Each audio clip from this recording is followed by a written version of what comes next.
Well, my ancient calendar tells me that we're in the season of grain rain. Grain rain. And it's been raining here every day, so that checks out. But yesterday there was a gap in the rain, so I took it. I went back up Mount Zao, back up there as far as our megalith.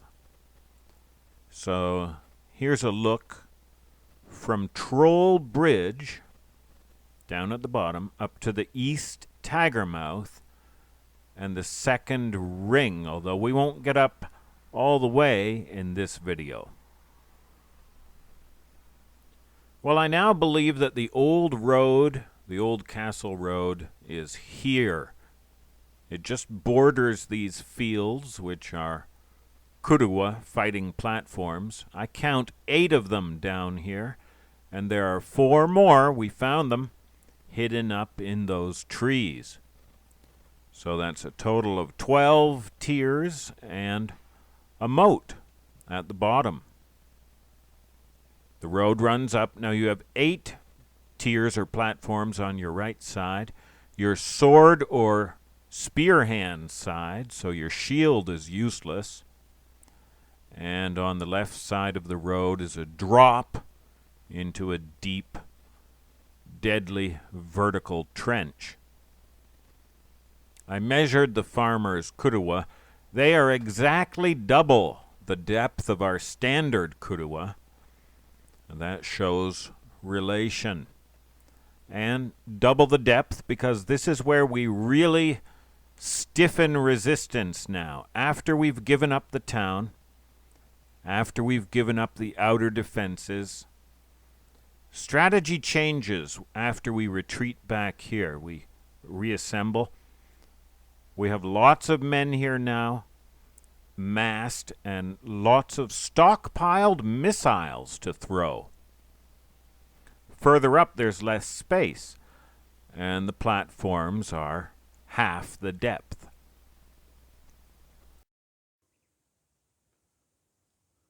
Standing on Kuruwa number 8 now, and let's see if there's a number 9 behind those weeds.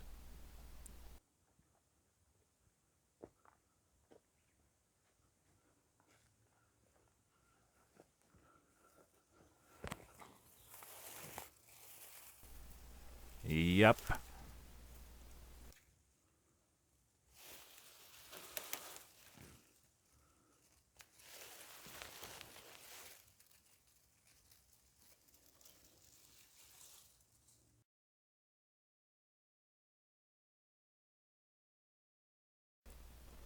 Okay, and we've been here before. This is a vertical moat slash road, and it bisects the top 4 Kuruwa, so you have now 8 Kuruwa on either side of you as you come up here. Passing by Mrs. K's stone wall.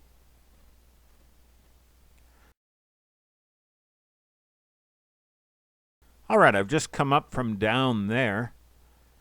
To the right, off screen, is the way down to the Troll Bridge across the massive vertical moat. So it's up these steps and a hard right.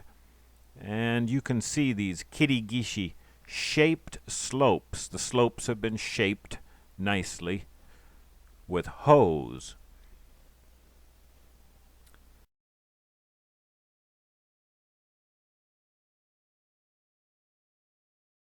I've come up there. Now it's a hard left, and there's a tiny shrine right here. We don't count this among the 3 shrines. Now this could be a point of resistance. Behind those stone walls, there could be a way up, an escape route, climbable with ropes. The forward skirmisher descent line is right there, right over there, and this could be a branch of it, and they meet up somewhere up there. This is the bottom of the skirmisher descent line, and this is it higher up. You can see stonework here. Look at that. A nice bordered path for our skirmishers.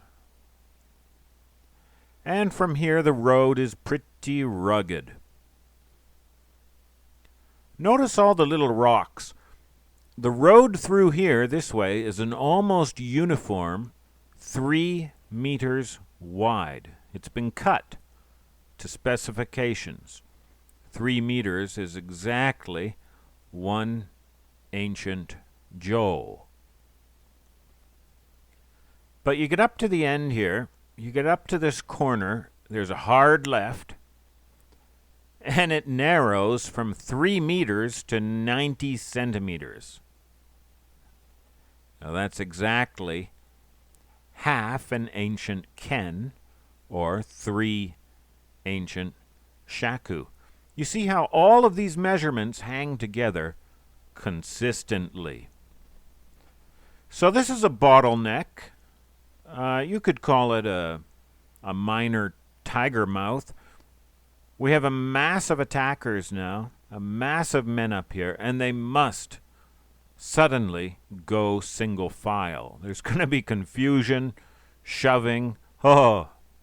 Now, conveniently, their shields are useless, as their weapon side is underneath these rocks, where I would have men up there with logs. I'd roll logs down on these attackers. I've been thinking about this. Arrows are hard to make.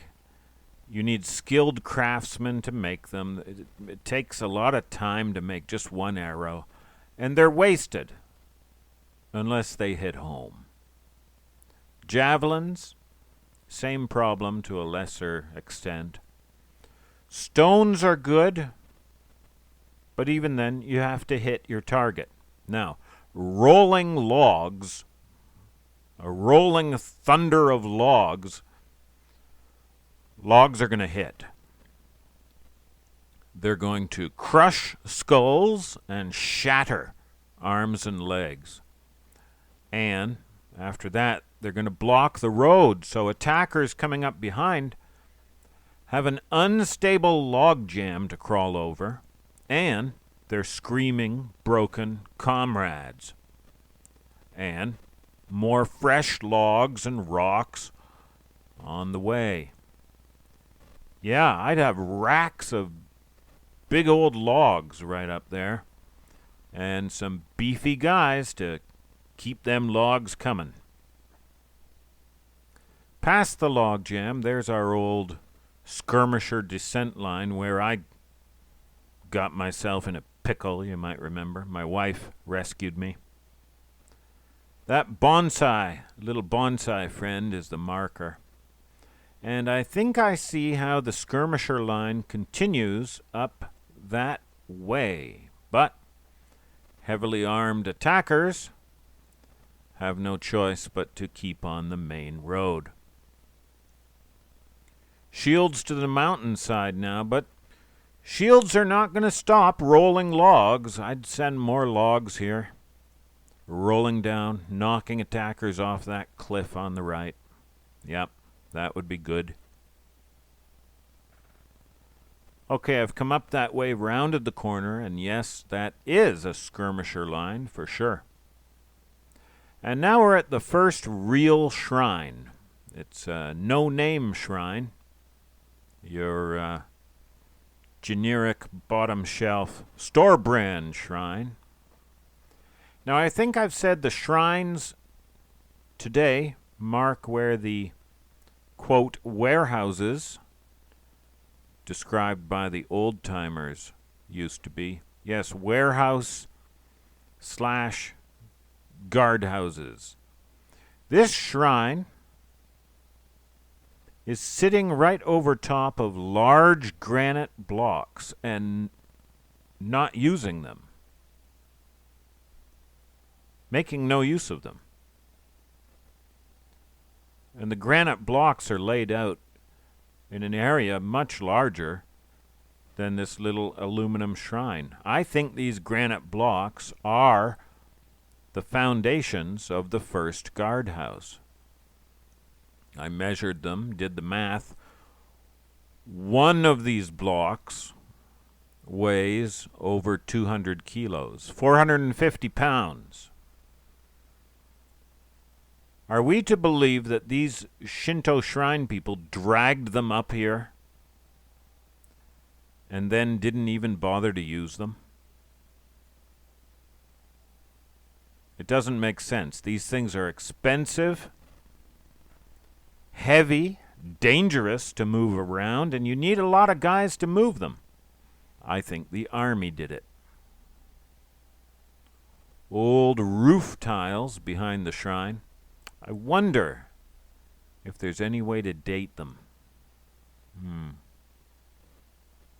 Okay, we're going to take a break here. Next video, I'll tell you how I think this guardhouse was designed to force the enemy to take it. He has to take it. He has to fight for it and take it. But once he's taken it, he's trapped in it. He's trapped inside, and it's a kill zone. It's a beautiful thing from the perspective of the defender. All right, and then we'll keep working our way up to the megalith and see what they've been doing to it. Urgh.